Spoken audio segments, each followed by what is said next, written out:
Hello friends, स्वागत है आप सबका हमारे यूट्यूब चैनल द वैदिक गुरुज में। आज वैदिक गुरुज क्लास 12th के बच्चों के लिए सेकंड चैप्टर शुरू करने जा रहे हैं।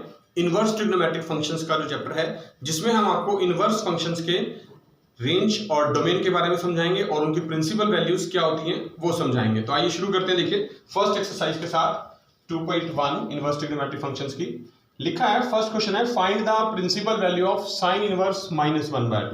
हमें इसकी प्रिंसिपल वैल्यू बतानी है। तो सबसे पहले क्या करेंगे, हम इस फंक्शन को लेट कर लेंगे y is equal to sine inverse -1/2।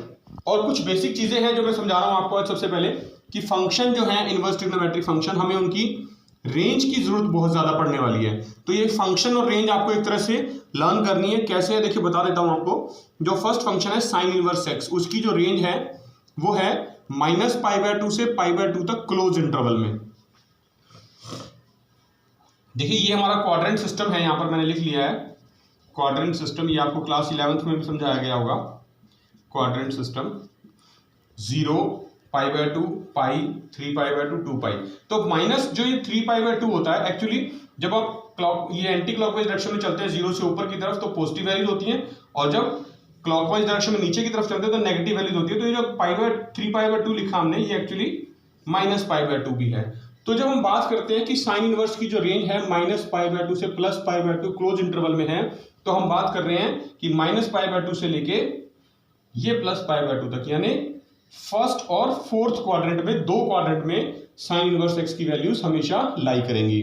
Similarly cos inverse x की वैल्यू जो रेंज है उसकी 0 to π है। क्लोज इंटरवल मतलब एंड पॉइंट्स जो है 0 और π वो इंक्लूडेड हैं। 0 to π क्या होता है, देखिए ये 0 है, यहां से ये इस तरह से चलेगा π/2 और फिर यहां π पे पहुंच जाएगा। यानी कॉस इनवर्स की जो वैल्यूज हैं वो सारी की सारी फर्स्ट और सेकंड क्वाड्रेंट में लाई करेंगी। फिर y is equal to tan inverse आएगा। tan इनवर्स x और sin इनवर्स x की रेंज एक जैसी होती है। देखिए यहां -π/2 +π/2 था, यहां भी -π/2 +π/2 है। फर्क क्या है, सिर्फ यहां क्लोज इंटरवल है, यहां ओपन इंटरवल है। ओपन इंटरवल का मतलब है कि जो एंड पॉइंट्स हैं -π/2 और +π/2 ये इंक्लूडेड नहीं है। मतलब -90 और +90 पे tan inverse x well defined नहीं है। सिमिलरली cot इनवर्स x की रेंज देखिए, वो cos की तरह है 0 to π 0 to π, बस यहां क्लोज था, यहां ओपन इंटरवल है। सीकेंड इनवर्स x की रेंज सेम cos इनवर्स वाली होती है 0 to π, क्योंकि सीकेंड जो होता है वो cos का रेसिप्रोकल होता है। बस उसमें हम 90 छोड़ देंगे, क्योंकि रेसिप्रोकल में 1/90 cos 90 जब करेंगे तो 1/0 हो जाएगा, वो नॉट डिफाइंड होता है। कोसिकेंट इनवर्स x की रेंज सेम साइन वाली होती है, क्योंकि कोसिकेंट जो होता है वो साइन का रेसिप्रोकल होता है, और उसमें भी हम 0 छोड़ देंगे, क्योंकि साइन 0 होता है और 1/0 नॉट डिफाइंड होता है। तो ये जो है रेंज आपने एक तरह से लर्न करनी है और आपको अपने दिमाग में बिठानी है, क्योंकि इन्हीं के बेसिस पे हम प्रिंसिपल वैल्यूज कैलकुलेट करेंगे। तो देखिए जो फर्स्ट क्वेश्चन है हमारे पास, y is equal to sine inverse -1/2, इसकी हमने प्रिंसिपल वैल्यू बतानी है। साइन इनवर्स इधर आके साइन y बन जाएगा, sine y is equal to -1/2। Sine y is equal to, मैंने नेगेटिव साइन लगा लिया है। 1/2 जो है साइन थीटा की वैल्यू कब होती है, अब देखिए ये आपने क्लास 10th में भी लर्न की होगी टेबल। जो साइन 60 डिग्री होता है, साइन 30 डिग्री होता है, वो 1/2 होता है, यानी साइन π/6। π/6 क्या होता है, 30 डिग्री। तो साइन y जो है वो माइनस साइन π/6 आ गया है। तो हमें अब जो वैल्यू है वो ये चेक करनी है कि कौन से क्वाड्रेंट में लाई करेगी, फर्स्ट में या फोर्थ में। वो वैल्यू पता चलेगी हमें रेंज के हिसाब से। हमारी जो रेंज है साइन इनवर्स x की वो बता रहा है -π/2 से +π/2, यानी -π/2 फोर्थ क्वाड्रेंट से लेकर ये फर्स्ट क्वाड्रेंट तक। यहां +π/2 है, यहां -π/2 है। तो देखिए जो π/2 है 0 to π/2 फर्स्ट क्वाड्रेंट, इसमें तो सारी ट्रिग्नोमेट्रिक रेशियो पॉजिटिव होती हैं, ऑल पॉजिटिव। और जो फोर्थ क्वाड्रेंट है यहां पर सिर्फ cos पॉजिटिव है, यानी cos को और उसका रेसिप्रोकल सीकेंट छोड़ दें तो बाकी सारी नेगेटिव। तो इसका मतलब यहां पर नेगेटिव है फोर्थ क्वाड्रेंट में। तो फोर्थ क्वाड्रेंट में जो वैल्यू लाई करेगी वो 0 से नीचे है सारी की सारी। तो फोर्थ क्वाड्रेंट में जो वैल्यू लाई करेगी वो सारी नेगेटिव वैल्यू होती है। तो जो नेगेटिव वैल्यू होती है y की वो आएगी -π/6।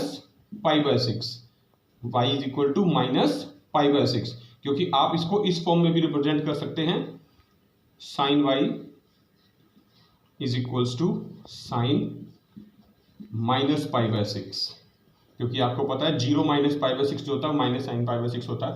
मैं यहाँ लिख भी देता हूँ जो कॉन्सेप्ट हमने यूज किया, basically sine of minus theta is equal to minus sine theta होता है। इसका मतलब जो थीटा है वो नेगेटिव वैल्यूज है फोर्थ क्वाड्रेंट में लाई करती हैं। तो जो y की प्रिंसिपल वैल्यू आ गई दैट इज -π/6। क्वेश्चन है प्रिंसिपल वैल्यू निकालनी है फिर से। इस बार जो फंक्शन है वो है y is equal to cos inverse √3/2, यानी पॉजिटिव वैल्यू है इस बार। ये कॉस इधर आके बन जाएगा cos y is equals to √3/2। Positive value है। देखिए कॉस इनवर्स की रेंज क्या है, यहां से पहले रेंज चेक करनी है। कॉस इनवर्स x की रेंज है 0 to π। 0 to π का मतलब क्या है, ये 0 से लेके यहाँ पाई तक, यानी फर्स्ट और सेकंड क्वाड्रेंट। हमें चेक करना है कौन से क्वाड्रेंट में ये वैल्यू लाई करेगी, वो पता चलेगा इससे। ये पॉजिटिव है या नेगेटिव है, ये वैल्यू पॉजिटिव है तो सेकंड क्वाड्रेंट में साइन और कोसेकेंट पॉजिटिव होते हैं, मतलब कॉस जो है वो सेकंड क्वाड्रेंट में तो नेगेटिव रहेगा। फर्स्ट में ऑल पॉजिटिव है, इसका मतलब यहाँ जो पॉजिटिव वैल्यू है हमारी y की, कॉस y की, वो फर्स्ट क्वाड्रेंट में लाई करेगी। तो कॉस y जो होता है वो √3/2 कब होता है, वो होता है कॉस 30 डिग्री पे, यानी कॉस π/6। तो y इज इक्वल टू π/6 जो है वो प्रिंसिपल वैल्यू आ जाएगी कॉस इनवर्स √3/2 की। देखिए थर्ड क्वेश्चन कर रहे हैं, प्रिंसिपल वैल्यू बतानी है। इस बार जो प्रिंसिपल वैल्यू बतानी है वो फंक्शन है y is equal to cosecant inverse 2। तो ये कोसेकेंट इनवर्स इधर जाके कोसेकेंट y बन जाएगा, कोसेकेंट y 2, पॉजिटिव वैल्यू आ गई है। अब देखते हैं फंक्शन की रेंज कहाँ है। ये कोसेकेंट इनवर्स फंक्शन है हमारा, इसकी जो रेंज है वो -π/2 से +π/2 तक है और 0 इंक्लूड नहीं है, 0 छोड़नी है। तो -π/2 से +π/2 तक की जो रेंज है इसके अंदर हमारे पास दो क्वाड्रेंट आते हैं, एक तो फोर्थ आ रहा है और एक फर्स्ट आ रहा है। अब कौन से क्वाड्रेंट में, फर्स्ट में या फोर्थ में, किस में वैल्यू लाई करेगी वो पता चलेगा यहां से। ये वैल्यू पॉजिटिव है। पॉजिटिव वैल्यू का मतलब कि फर्स्ट क्वाड्रेंट में तो पॉजिटिव है लेकिन फोर्थ में कोसेकेंट नेगेटिव है, क्योंकि फोर्थ में तो कॉस और सीकेंट पॉजिटिव होते हैं क्वाड्रेंट सिस्टम के अकॉर्डिंग। तो हमारी जो रेंज है वो फोर्थ और फर्स्ट क्वाड्रेंट दो क्वाड्रेंट की है। फोर्थ में कोसेकेंट नेगेटिव है, हमने पॉजिटिव लेना है, तो फर्स्ट क्वाड्रेंट में वैल्यू लाई करेगी। और फर्स्ट क्वाड्रेंट में आपको पता है कि कोसेकेंट जो होता है वो 2 कब होता है, वो क्लास 10th में टेबल आपने लर्न करी हुई है, वो 30 डिग्री पे होता है, यानी π/6 पे। तो y कोसेकेंट इनवर्स 2 की जो प्रिंसिपल वैल्यू आएगी वो आएगी y इज इक्वल्स टू π/6 यानी 30 डिग्री। फोर्थ क्वेश्चन कर रहे हैं। वंस अगेन हमें प्रिंसिपल वैल्यू फाइंड आउट करनी है tan इनवर्स -√3 की। तो इस बार जो फंक्शन बनेगा let y is equal to tan inverse -√3। tan inverse उधर जाके tan y is equals to -√3। अब tan की रेंज देखते हैं पहले हमारे पास। ये फंक्शन है, देखिए tan इनवर्स x की जो रेंज है हमारे पास वो लाई कर रही है -π/2 से +π/2 ओपन इंटरवल। तो -π/2 से +π/2 ओपन इंटरवल का मतलब फोर्थ क्वाड्रेंट और फर्स्ट क्वाड्रेंट, दो क्वाड्रेंट आ गए हमारे पास। और किस क्वाड्रेंट में वैल्यू लाई करेगी ये पता चलेगा यहां से। हमारे पास वैल्यू है नेगेटिव, फर्स्ट क्वाड्रेंट में तो ऑल पॉजिटिव होते हैं, इसका मतलब नेगेटिव वैल्यू फोर्थ क्वाड्रेंट में आने वाली है। तो फोर्थ क्वाड्रेंट में जब हम वैल्यू लिखेंगे tan y is equals to tan, और √3 कब होता है, √3 होता है π/3 पे, 60 डिग्री पे। और क्योंकि फोर्थ क्वाड्रेंट में है नेगेटिव वैल्यू है तो 0 में से हम माइनस करके चलेंगे, यहाँ पर नेगेटिव वैल्यूज लिखी जाएंगी, तो माइनस का π/6 लिखा जाएगा।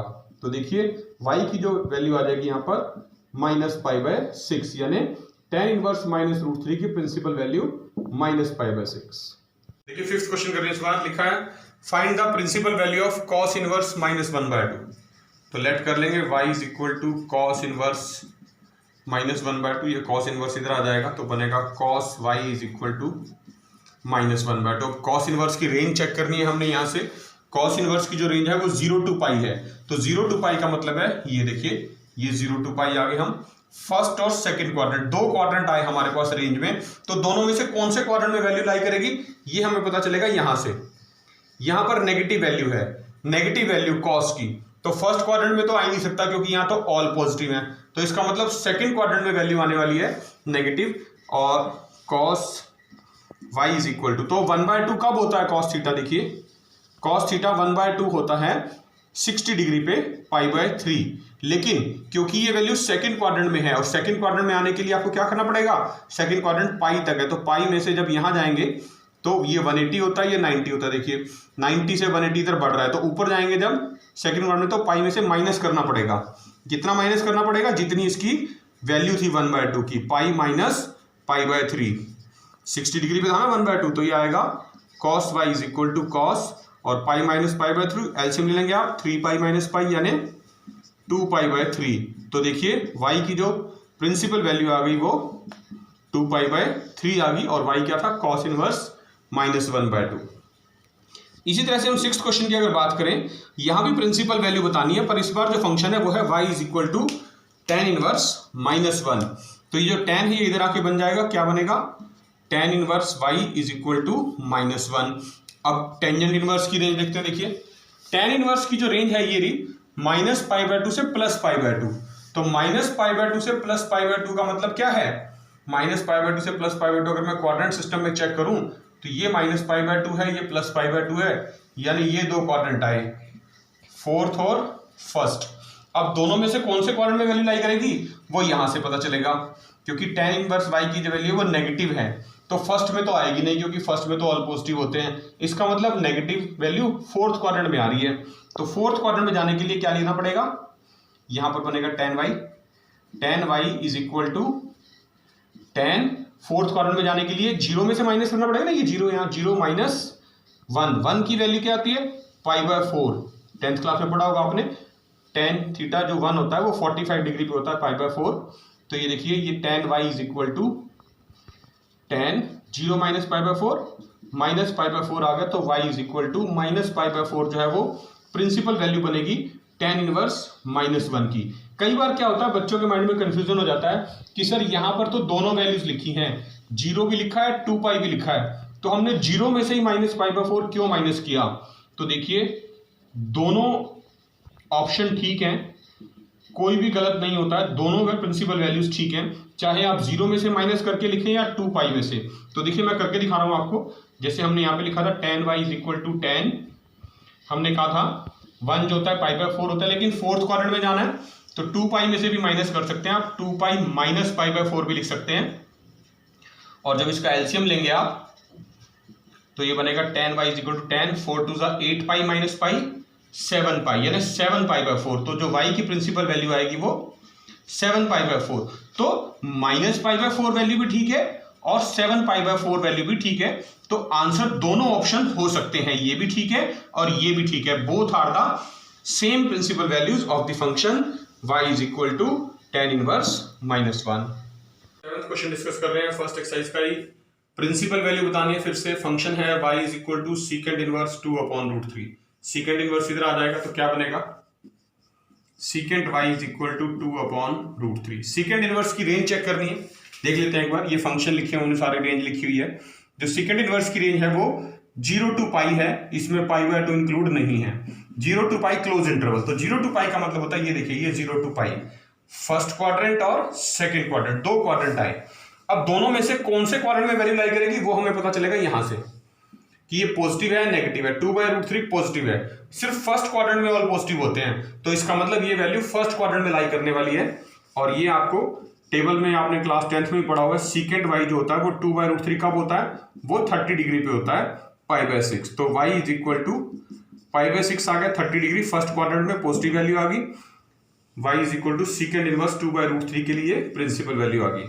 8th क्वेश्चन की बात करेंगे, y = cot इनवर्स √3। तो ये बन जाएगा इस बार cot इनवर्स इधर आके, cot y = √3। cot की रेंज चेक कर लेते हैं, देखिए cot इनवर्स की जो रेंज है वो सेम है 0 to π, बस इस बार ओपन इंटरवल है, यानी यही 0 to π। अगेन फर्स्ट और सेकंड क्वाड्रेंट, कौन से क्वाड्रेंट में लाई करेगा पता चलेगा यहां से। ये वैल्यू पॉजिटिव है नेगेटिव, पॉजिटिव है, इसका मतलब फर्स्ट क्वाड्रेंट में आएगा। फर्स्ट क्वाड्रेंट का मतलब कि वैल्यू जो है वो 0 से 90 के बीच में लाई करेगी। और cot थीटा की वैल्यू कब होती है, ये होती है अगेन 30 डिग्री पे, तो आप लिख देंगे cot π/6।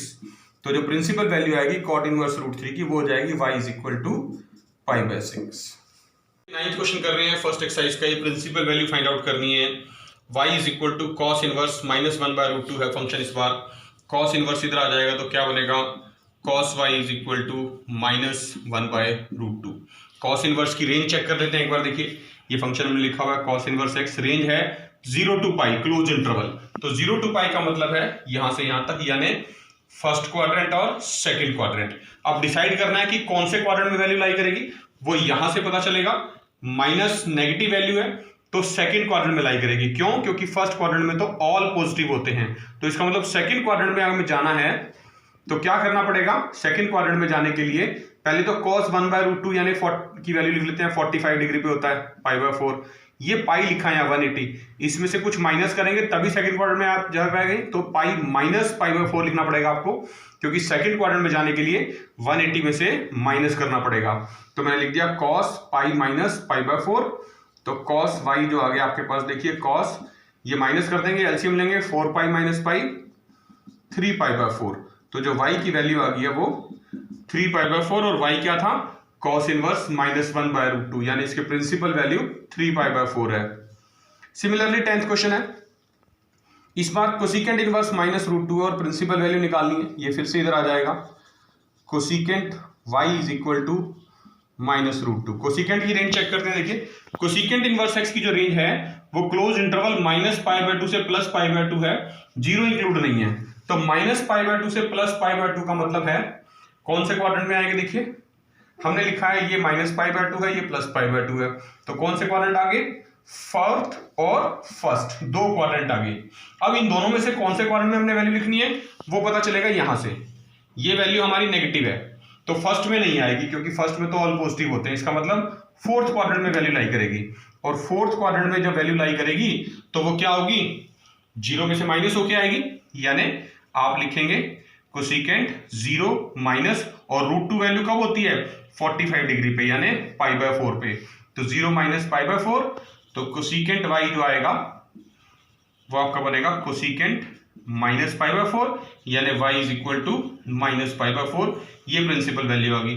हमने आपको इसका सेकंड मेथड भी बताया था कि जरूरी नहीं है आप 0 में से माइनस करके लिखें, हमारे पास 0 और 2 पाई जो है वो सेम पॉइंट पे होते हैं। तो आप यहां पर चाहें तो आंसर ये भी निकाल सकते हैं कि अगर एमसीक्यू में आए और वहां पर -π/4 नहीं लिखा तो वहां पर क्या लिखा होगा? 2 पाई माइनस π/4 की फॉर्म में, यानी अगर आप एलसीएम लेते हैं 4 2 8 पाई माइनस पाई 7 π/4 भी लिखा हो सकता है। तो that is also a right answer for the principal value of cosecant inverse -√2 के लिए दोनों आंसर सही हैं। तो देखो बच्चों, आपने ये था क्लास 12th के बच्चों के लिए एनसीईआरटी बुक का second chapter inverse trigonometric functions, उसकी फर्स्ट एक्सरसाइज 2.1 के हमने आपको 1 to 10 क्वेश्चंस आज कराए हैं, जिनमें हमने आपको सिखाया कि how to calculate the principal values of various inverse trigonometric functions. I hope ये वीडियो देखने के बाद आपको प्रिंसिपल वैल्यू किसी भी इनवर्स फंक्शन की कैलकुलेट करने में आज के बाद कोई भी प्रॉब्लम नहीं आएगी। आपने इस वीडियो को पूरा देखना है, सभी क्वेश्चंस की अच्छे से प्रैक्टिस करनी है और क्लास 12th के मैक्सिमम बच्चों के साथ इस वीडियो को शेयर भी करना है। अगर आपने हमारा चैनल द वैदिक गुरुज अभी तक सब्सक्राइब नहीं किया है तो अभी सब्सक्राइब करें और बेल आइकन बटन दबाना ना भूलें। वैदिक गुरुज आपसे एक ही रिक्वेस्ट करते हैं, आप अपने घर में रहें, स्वस्थ रहें, सुरक्षित रहें, बिना कारण घर से बाहर ना जाएं और खूब मन लगा के पढ़िए, जुड़े रहिए वैदिक गुरुज के साथ। बहुत जल्द फिर मिलेंगे, तब तक के लिए थैंक यू।